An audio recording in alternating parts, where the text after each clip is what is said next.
En 8 Magazine nos gusta empezar la semana hablando de psicología. Bueno, no exactamente de psicología o no solo de psicología, porque en este espacio hablamos también de sociología, de comportamientos sociales, a veces hablamos de literatura y mucho de educación. Precisamente de esa cuestión vamos a hablar hoy con nuestro psicólogo de cabecera, el doctor en psicología Fernando Pérez del Río. Fernando, bienvenido, ¿cómo estás? Buenas noches, muy bien, gracias. Decía que vamos a hablar de educación, pero no he sido muy precisa, porque sí es un tema relacionado con la educación, pero tiene mucho que ver también con la psicología, porque vamos a hablar de la relación de los menores con los videojuegos, y eso nos abre una página de educación respecto a cómo deben enfrentar los padres esa cuestión, pero otra relacionada directamente con la psicología, porque se pueden dar algunas conductas, algunos trastornos de la conducta, no sé si llamarlo adicciones. ¿Empezamos aclarando ese término? Sí, además me llama la atención cuando lo has enfocado con la educación, porque uno de los debates actuales de esta década ha sido ese, si merecía que lo educativo se encargara de este terreno o fuera la psicología, ¿no?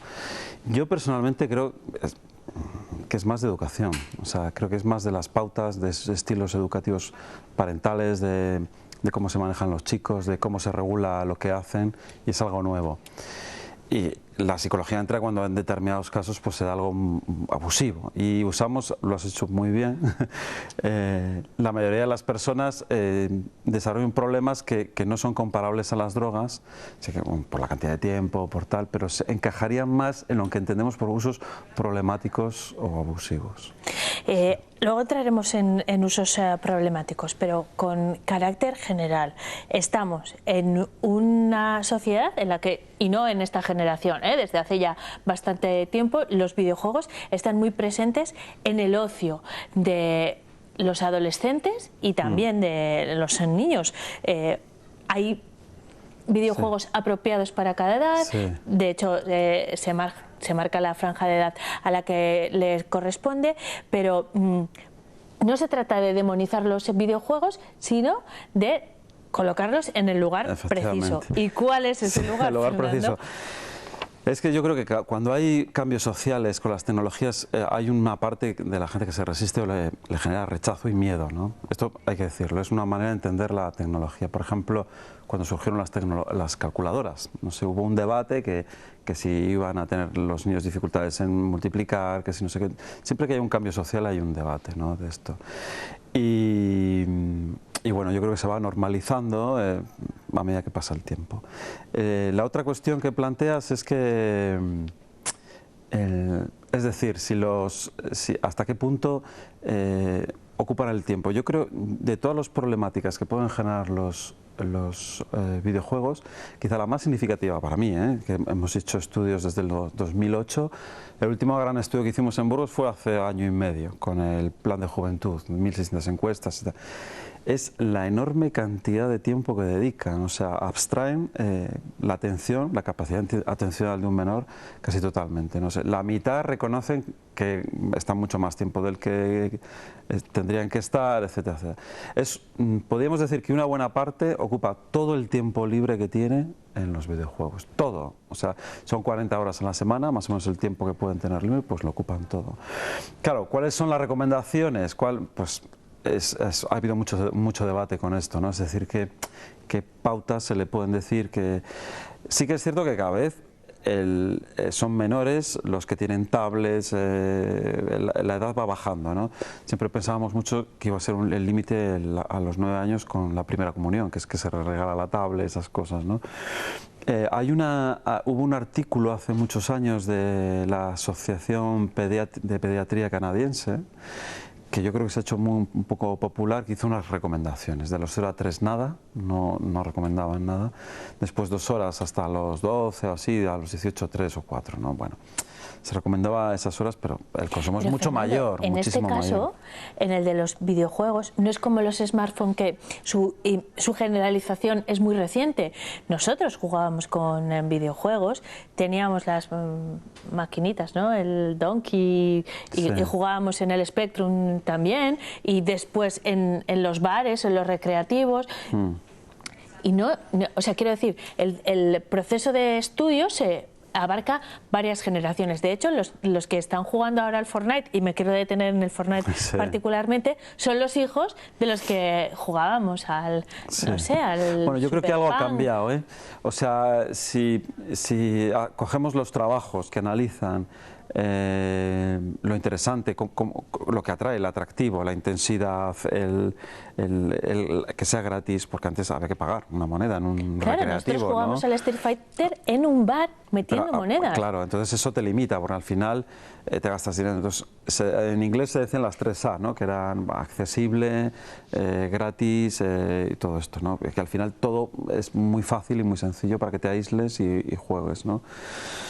Bueno, que no es lo mismo que antiguamente, es mucho más accesible, mucho más rápido, mucho más emocionante, y después hay otras plataformas y otros juegos que te pueden aislar durante muchísimas horas, ¿no? Yo siempre me acuerdo del Second Life, que esto desde el 2008, o sea, fíjate, ya ha pasado una década.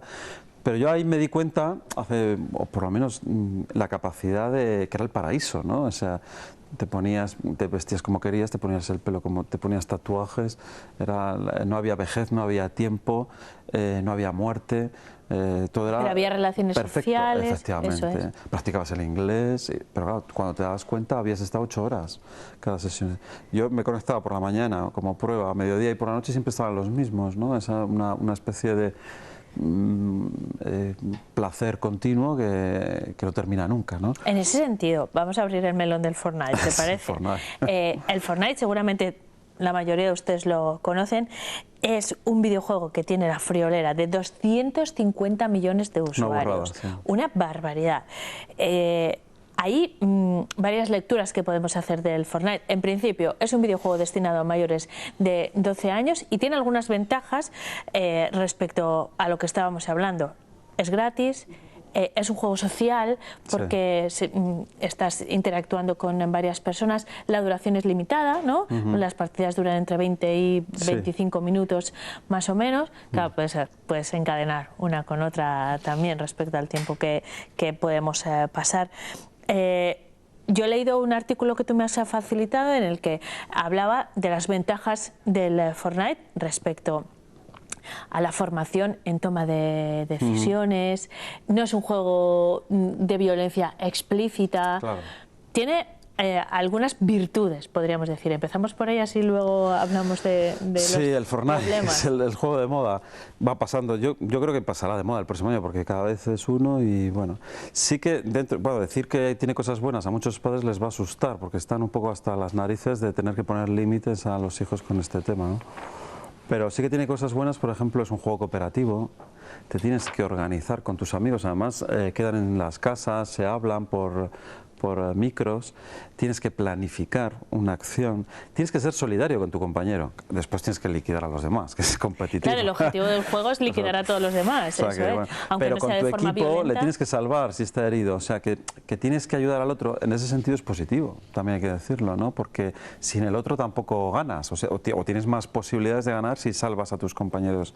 Entonces es una camarilla, un equipo, en todos los juegos al final el deporte también es competitivo, ¿no? Es el ganar al otro, ¿no?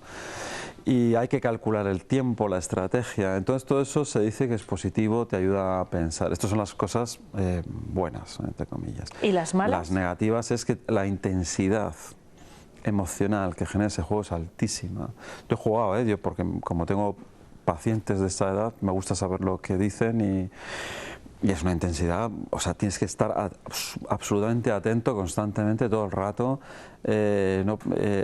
Los videojuegos generan una intensidad emocional muy rápida y muy alta, ¿no? Si usamos la campana de Gauss, o sea, no es una actividad que vaya poco a poco aumentando, etcétera, ¿no? Sino que el pico es muy alto y se mantiene, o sea, la intensidad es brutal, no sé por decirlo, ¿no? Muy alta, y eso es lo que engancha. Es algo emocional, ¿no?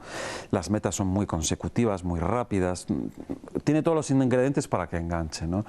Este juego ya sabéis que viene de Japón, de la Battle Royale, de una película, disposición a los Juegos del Hambre, que hay 100 participantes, se reduce el terreno hasta que quedan uno, ¿no? El que gana. Lo que pasa es que se juega en equipo y tu equipo tiene que ganar, que eso es lo que a la gente le gusta y entre los amigos juegan, ¿no? Fernando, y para cerrar el tema, ¿qué hacemos como padres y como sociedad? Quiero decir, no vamos a demonizar los videojuegos porque, bueno, pueden ser hasta positivos, pero, como siempre, se trata de poner límites, ¿no? Sí. Y de adecuarlos, entiendo, a la edad del usuario. Eso es importante. Sí. Mira, el día 21, voy a dar una charla sobre este tema en la sala Polison, que les podemos invitar a nuestros compañeros. A las 7 hablaremos solo recomendaciones, 1 hora y media, todas las recomendaciones que existen, que son muchísimas. Pero bueno, yo creo que las más frecuentes son limitar un poco los tiempos de uso, no usar las tecnologías antes de las tareas, de las cosas, preguntarles qué van a hacer después, no usarlas antes de dormir, por ejemplo.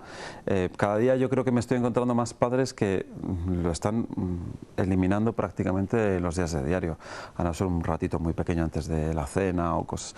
O sea, yo creo que también los padres están aprendiendo a utilizarlo y lo dejan para los fines de semana, ¿sabes? Y bueno, yo creo que en general se está aprendiendo a manejar esta situación, ¿no?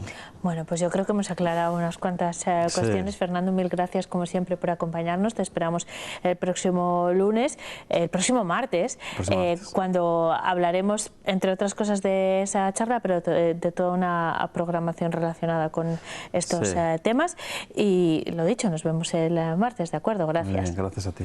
Y a ustedes les vemos en 2 minutos cuando actualicemos la información de la jornada. Ya saben que condensamos todo lo que ha ocurrido en el día en el formato express y se lo ofrecemos aquí.